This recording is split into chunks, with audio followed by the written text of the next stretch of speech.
So these four: maritime trade, maritime investment, maritime security, and pollution control. These are key issues that if we manage them, they will give us the outcome we want. The outcome we want is what? We want maritime GDP contribution changing drastically.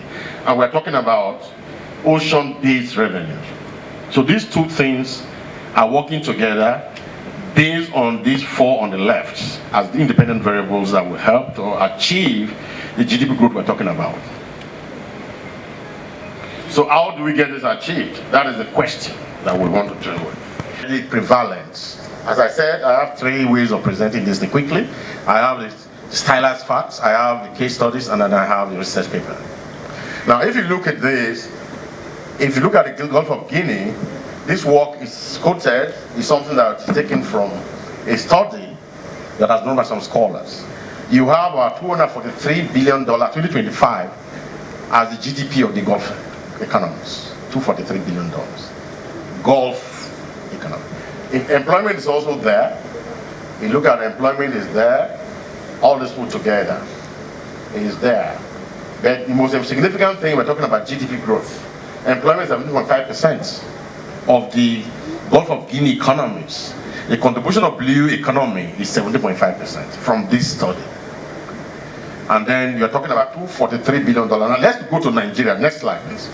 Now in terms of Nigeria, the facts told us that the contribution of blue economy to Nigerian employment is 5.1% from this stylized facts.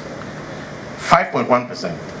And looking at 17% for Gulf of Guinea, Nigeria is just 5.1% that it is contributed to Nigeria. Why the gap? Why the distortion?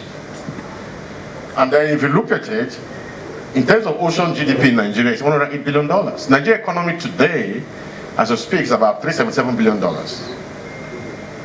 Current GDP of Nigeria, about that.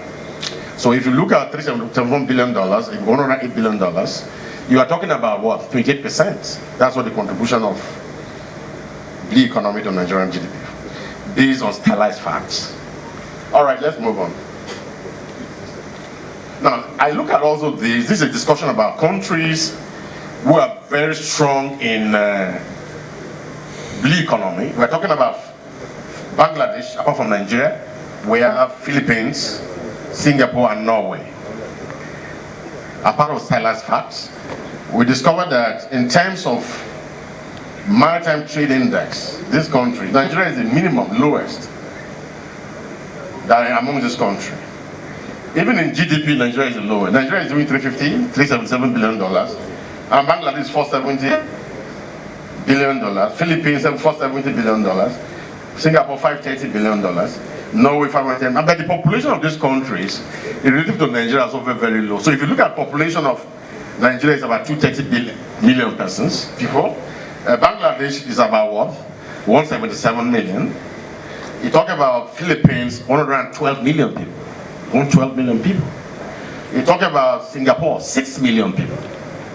You talk about Norway, probably in that range of 20 million persons.